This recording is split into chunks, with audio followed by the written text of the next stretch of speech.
À contresens de l'éthique, de l'urgence écologique et des objectifs de santé, la consommation de viande est en augmentation en France.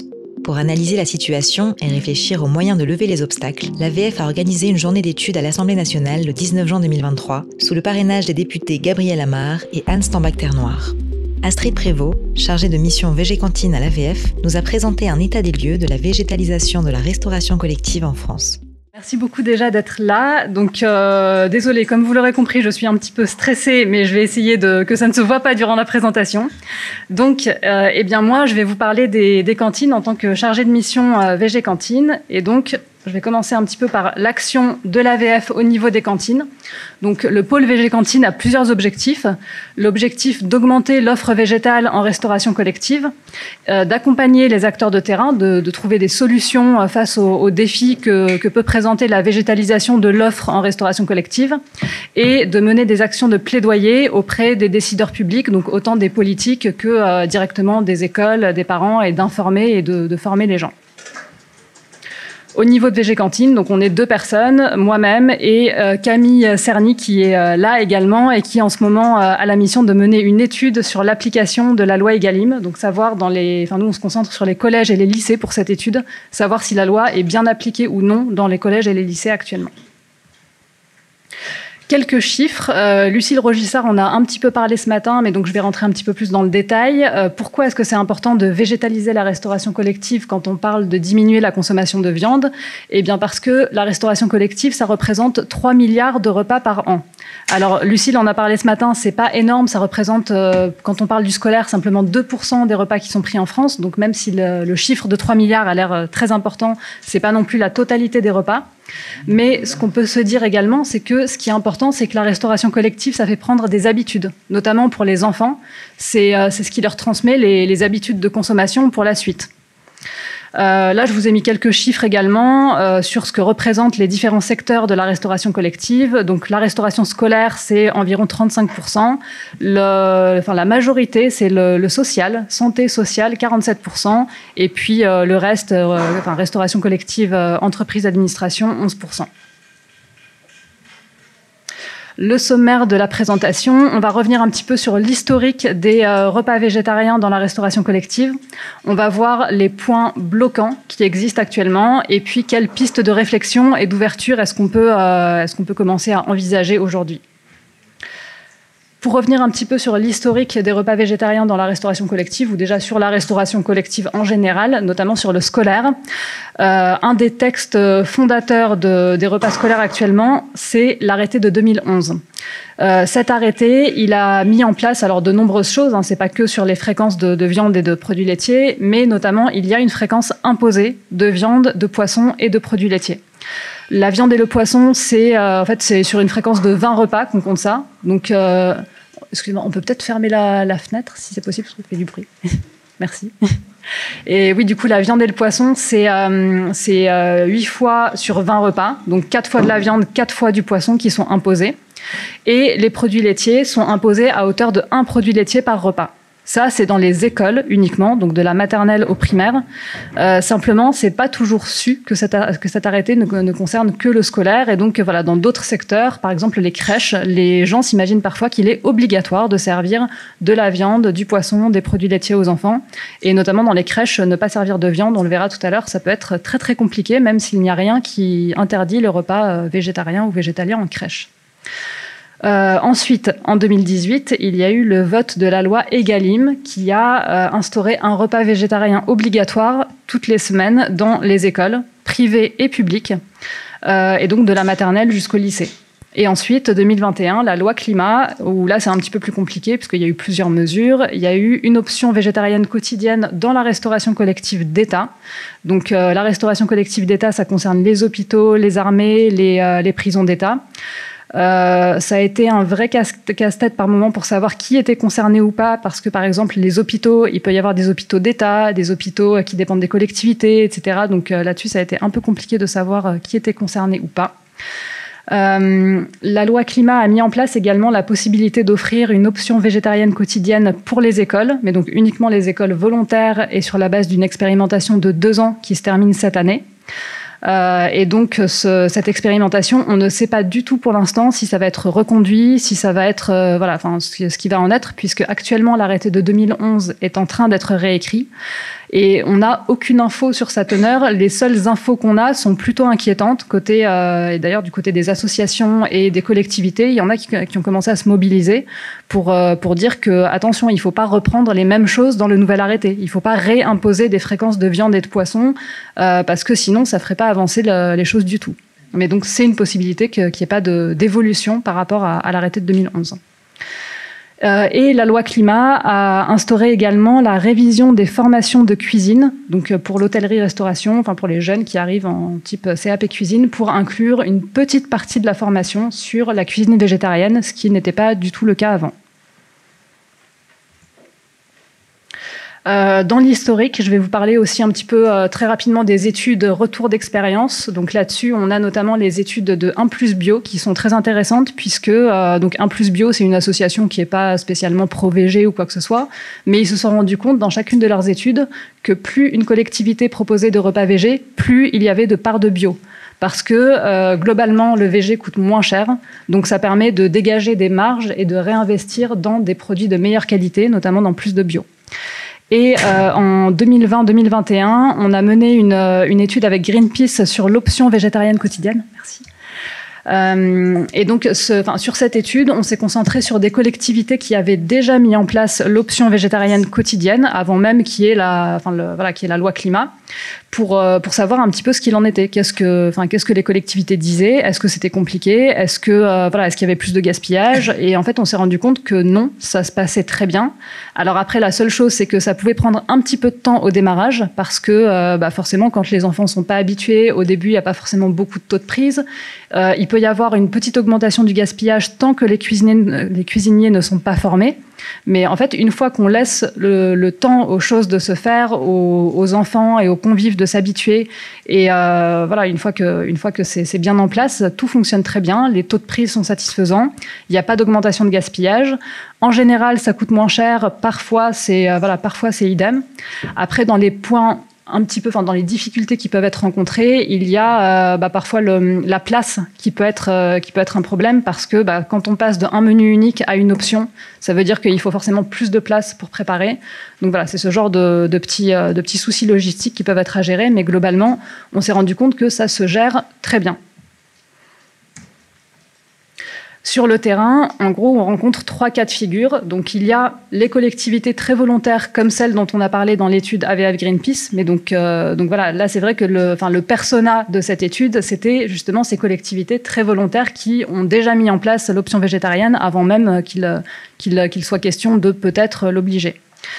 On a également des collectivités qui font les choses par obligation. Et ça, on s'en rend compte pas mal dans l'étude Egalim. C'est qu'il y a quand même un gros ventre mou de collectivités qui, là, maintenant, appliquent un repas végétarien hebdomadaire parce que c'est la loi, mais qui ont pu mettre beaucoup de temps pour certaines à s'y mettre, notamment parce qu'il y a eu toute la période Covid qui a compliqué les choses, parce qu'ils n'étaient pas formés, ils savaient pas faire. Et en fait, très souvent, c'est des collectivités et des cuisiniers qui ne comprennent pas pourquoi on leur impose ça. Donc, ils ne savent toujours pas, en gros, le lien entre la consommation de viande, le climat. Ils ne connaissent pas forcément les chiffres de l'élevage intensif non plus. Et forcément, pour eux, c'est perçu comme imposé, sachant que Egalim, donc ça concerne le menu végétarien hebdomadaire, mais il y a eu beaucoup de mesures aussi. Il y a eu les mesures sur le bio, il y a eu les mesures sur le plastique. Donc, en fait, cette mesure sur les repas végétariens, c'est un petit peu noyé dans toute cette amas de mesures. Et donc, vu que les gens, très généralement, ne sont pas végétariens, ne sont pas véganes, il y en a beaucoup qui ne comprennent toujours pas l'intérêt du repas végétarien et qui le font juste parce que c'est obligé. Et alors, heureusement, il y en a de moins en moins, mais il y en a encore. On a des collectivités réfractaires par idéologie, très souvent qui, je ne veux pas pointer du doigt, mais qui très souvent sont plutôt à la droite de la droite, et qui, du coup, par idéologie, s'opposent fermement au fait de proposer des repas végétariens et qui, parfois, refusent toujours d'appliquer le repas végétarien hebdomadaire, même si c'est obligatoire. Il n'y a pas de sanction pour les communes qui n'appliqueraient pas la loi. Donc, il y a encore des communes qui se sentent autorisés à se passer de cette mesure. Les points bloquants sur le terrain, très concrètement, le plus gros point bloquant, c'est vraiment le manque de formation et d'information. C'est, comme je disais, vraiment le ventre mou des collectivités. C'est des collectivités qui ne sont pas spécialement réfractaires par idéologie, mais qui juste ne comprennent pas pourquoi on leur demande ça et qui, du coup, ne font pas spécialement d'efforts non plus, ni sur le goût, ni sur la mise en place, ni pour inciter les enfants à prendre l'option végétarienne. Donc forcément, dans ces cas-là, ça marche moyennement bien. Et ça, on s'en rend compte. Alors, c'est vrai auprès des publics adultes, mais c'est encore plus vrai auprès des enfants et surtout auprès des tout petits. Si l'animateur ou l'animatrice qui est à table commence à faire un peu la grimace quand il y a le repas qui arrive, forcément, l'enfant, il n'a pas envie de manger. Donc, voilà, dans le langage non verbal aussi, ça compte beaucoup. Et puis, il y a aussi le manque de volonté, les idées reçues. Enfin, oui, sur le manque de formation, pour l'instant, il n'y a aucune obligation de formation des personnels déjà en place. Comme je disais, sur la formation, les nouveaux cuisiniers désormais seront formés, mais sur les cuisiniers qui sont déjà en poste actuellement, c'est-à-dire la majorité, il n'y a strictement aucune obligation de formation. Donc, on a encore la majorité des cuisiniers qui ne sont pas du tout formés à la cuisine végétale. Et sur le manque de volonté, les idées reçues, ça c'est aussi un gros frein sur la nutrition, voilà, sur tout ça. Là, je vous ai mis, alors je vais vous lire un petit peu les extraits de tout ça. En fait, ça c'est des extraits de mails que moi je reçois sur la boîte VG-Cantine, des témoignages de parents. En gros, il y a encore beaucoup de structures qui forcent les enfants à manger de la viande. Ce qui est hallucinant dans un moment où on sait justement qu'on doit diminuer la consommation de viande. Et donc là, pour vous faire un petit extrait, donc c'est plein de témoignages différents. Je sollicite votre aide. Mon fils en élève à l'école primaire. Malgré de nombreuses alertes remontées au maire, il est toujours obligatoire aux élèves de consommer de la viande à la cantine. Mon fils est pesco-végétarien. Un jour, il a explicitement dit qu'il ne souhaitait pas avoir de viande dans son assiette. Il était en CE1. Il lui a été retiré la totalité de son assiette avec pour explication que la viande est obligatoire. Bonjour, ensuite, donc, autre témoignage. Quels sont mes recours lorsqu'on oblige mon enfant à manger de la viande à la cantine? Je ne demande pas de repas végétarien en substitution, je veux simplement que mon enfant ne mange pas de viande et mange juste les légumes, fruits, féculents, fromage. Enfin, ce qu'il y a d'autre que la viande. Autre témoignage, apparemment le service de la cantine est obligé de mettre de la viande dans l'assiette et libre à l'enfant de manger ou pas, sauf que mon fils est en maternelle et il n'a pas la capacité de comprendre cela. Encore autre témoignage, donc là à la crèche, c'est une fille de 10 mois qui va dans une crèche communale gérée par le service petite enfance. La responsable santé nous a annoncé que notre fille est tenue de manger des protéines animales à la crèche, même si nous sommes végétariens. J'ai expliqué qu'il n'avait pas le droit de forcer un enfant à manger contre les convictions de ses parents, mais on m'a répliqué que pour les enfants de 0 à 3 ans, la législation n'était pas la même, c'est faux, et qu'ils sont obligés par la PMI à respecter ces règles diététiques, c'est faux. Et dernier témoignage, ma fille est végane et à la cantine, ça a été refusé par la mairie que je lui apporte sa gamelle le midi, soi-disant pour l'hygiène, car ce n'est pas une allergie. Elle demande si légalement elle pourrait faire quelque chose et donc elle dit ça met en cause son apprentissage vu qu'elle passe la journée sans manger. On ne m'a pas non plus laissé lui envoyer une compote dans son sac. Et donc elle dit voilà, je ne sais pas quoi faire, je ne peux pas laisser ma fille dans cette situation, elle est en CM1. Les années d'avant, j'avais réussi à la récupérer pour manger à la maison, mais j'ai changé de travail. Donc voilà, cet accès aux repas végétaux, c'est quand même aussi une question sociale qui est très importante parce qu'il y a des parents qui ne peuvent pas, eux, récupérer leurs enfants et les faire manger à la cantine. Et très souvent, ce sont des femmes parce que malheureusement, c'est encore très souvent les femmes qui s'occupent de l'alimentation des enfants.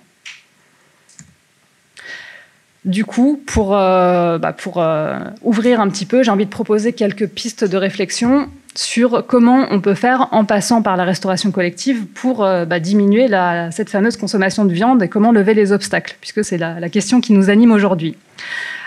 Déjà, pour commencer, rendre le respect des convictions obligatoire, ce serait bien. Donc là, les pistes que j'évoque là, j'ai pas de solution toute faite à vous proposer comme ça, clé en main, mais voilà, c'est pour alimenter un petit peu la réflexion. Déjà, je pense que ce serait bien de rendre ce respect des convictions obligatoire. On le verra, c'est déjà le cas, par exemple, en Angleterre.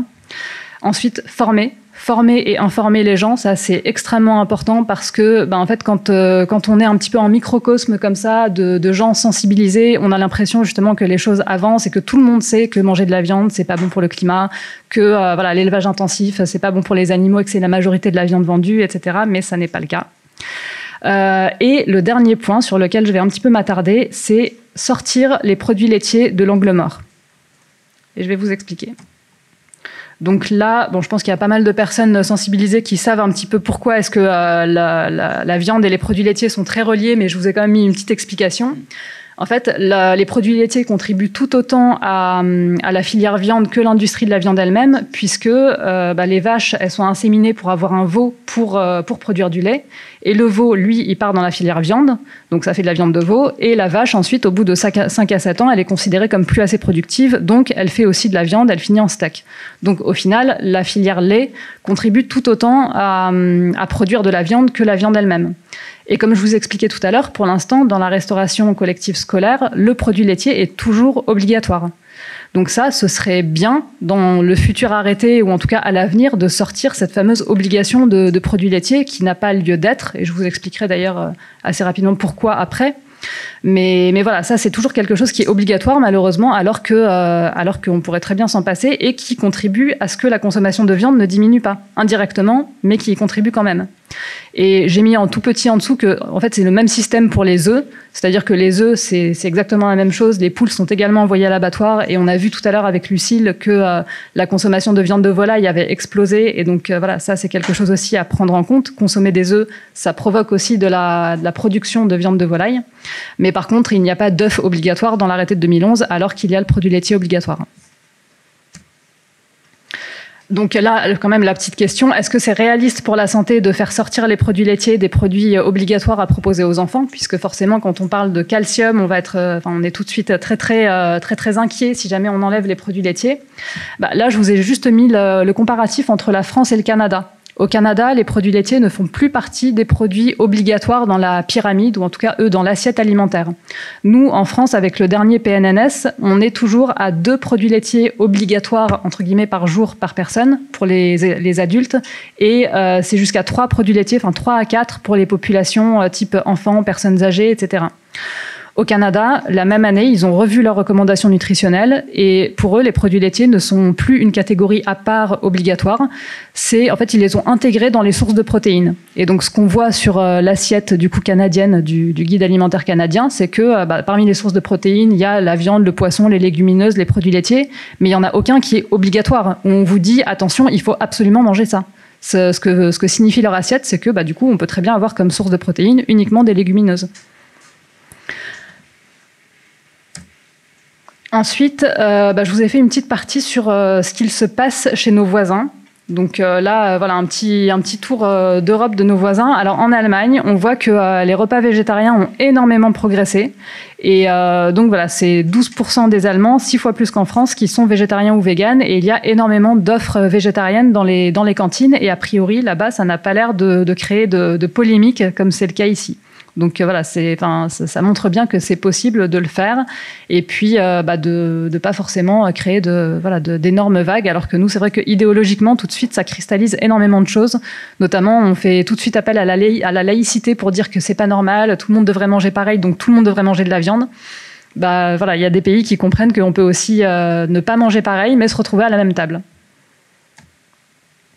En Angleterre, alors eux, c'est assez intéressant. Là, je vous l'ai pas traduit, je vous l'ai laissé en anglais. Mais donc, en fait, ça explique que donc là-bas, il n'y a pas de loi qui dit qu'il est obligatoire de proposer des repas véganes. Par contre, il y a quand même cette notion qu'il faut respecter les convictions de chacun. Et donc, dans toute la restauration collective, il y a quasiment partout des options végétariennes ou véganes de facto, parce qu'il y a cette notion de respect du choix de chacun. Au Portugal, alors eux, ils ont depuis 2017 une option végane qui est obligatoire tous les jours dans les écoles et dans toute la restauration collective. Alors sachant que le petit bémol, c'est que a priori au niveau de la qualité et justement au niveau de la formation, les gens n'ont pas spécialement été formés non plus, donc malheureusement très souvent c'est pas bon. Donc comme c'est pas bon, ça n'est pas choisi. Et l'association végétarienne portugaise est en train justement de former les gens et de mettre en place avec les collectivités des partenariats pour inciter les communes à s'engager à faire 2 repas entièrement véganes par semaine, et en échange, ils leur fournissent une formation. Donc c'est une façon de faire un échange de bons procédés pour implémenter plus de repas végétaliens, et en même temps, eux les faire monter en compétences. Et au Luxembourg, alors là, très intéressant, on est quasiment à 50% de plats végétariens et véganes aujourd'hui, sachant que là-bas, il y a une option pareille présente dans toutes les écoles, dans toute la restauration collective. Donc c'est assez intéressant aussi de voir que au final, ça fonctionne bien. Et donc eux, tout est parti du plan d'action nationale, sachant que nous, on a ce genre de plan, on a les plans pour les territoires. Donc ce serait tout à fait possible de faire la même chose, mais pour l'instant, ça n'est pas encore le cas. Alors, je sais pas quelle heure il est. J'avais une petite vidéo, mais je vais peut-être la passer. En fait, c'était juste 2 mamans qui expliquaient. Alors, une maman qui est pas végétarienne, qui est flexitarienne, mais qui expliquait que son fils, lui, il aime pas spécialement la viande, et donc elle aimerait bien en fait qu'il puisse ne pas avoir de la viande tous les jours à l'école. Et cette maman a vécu avec son fils pendant quelques mois en Angleterre, où justement elle expliquait que là-bas il y a des options végétariennes, véganes partout, et qui a été extrêmement choquée en revenant en France en fait de voir que c'était pas possible d'avoir la même chose à la cantine à l'école, alors que voilà, elle trouverait ça tout à fait normal que les enfants aient le choix entre manger de la viande ou pas. Et la deuxième maman, c'est une maman végétalienne qui habite à la frontière luxembourgeoise justement. Et avec le papa de son fils, ils ont fait le choix de scolariser leur fils de 5 ans au Luxembourg parce qu'en France, c'était pas possible d'avoir des repas véganes. Donc voilà, comme quoi les frontaliers, des fois, sont obligés de mettre leurs enfants ailleurs, et d'autres qui ne sont pas frontaliers aimeraient bien avoir cette possibilité-là. Et donc, en conclusion, ce qu'on peut dire, c'est que la restauration collective, même si ça n'est pas la majorité des repas qu'on mange en France, ça permet tout de même déjà de transmettre des habitudes de consommation, même si c'est sur le moyen long terme, puisque évidemment, ça ne change pas du jour au lendemain. Et puis, il faut prendre en compte le fait que justement, ça prend du temps à ce que ça devienne bon, à ce que les gens apprécient, à ce qu'ils s'habituent à cette nouvelle offre. Mais c'est quand même très, très important pour que les enfants d'aujourd'hui qui sont sensibilisés à ça trouvent ça normal demain de consommer des repas végétariens, véganes, et que ça leur paraisse pas comme aux adultes d'aujourd'hui extrêmement bizarre et tout ça. Ça permet également d'agir sur la commande publique, puisque forcément, s'il y a plus de repas véganes ou végétariens en restauration collective, ça veut dire que ça va faire travailler des producteurs de légumineuses, et puis voilà, ça va faire baisser aussi la demande en viande. Donc là-dessus, ça c'est un levier qui est très important. Et puis, pour terminer, il y a un côté social également, puisque ça inclut de respecter le choix de chacun. Et là-dessus, ce qu'on peut se dire aussi, c'est que tout le monde peut manger vegan. Au final, c'est le repas le plus laïque qui soit. Ça permet que tout le monde se retrouve à la même table. Donc, quelque part, si les gens ne mangent pas, si les omnivores ne mangent pas de viande à un seul repas, un seul ou 2 repas, c'est pas très grave. Ils peuvent justement goûter ça aussi. Alors que c'est pas vrai dans l'autre sens, et c'est une question de conviction. C'est pas une question de goût, j'aime pas les poireaux ou j'aime pas les poivrons. C'est vraiment une question de conviction. Voilà, et je suis allée assez vite pour essayer de rattraper un petit peu le retard qu'on avait. J'espère que ça allait quand même, et puis que c'était compréhensible. Et merci beaucoup pour votre attention.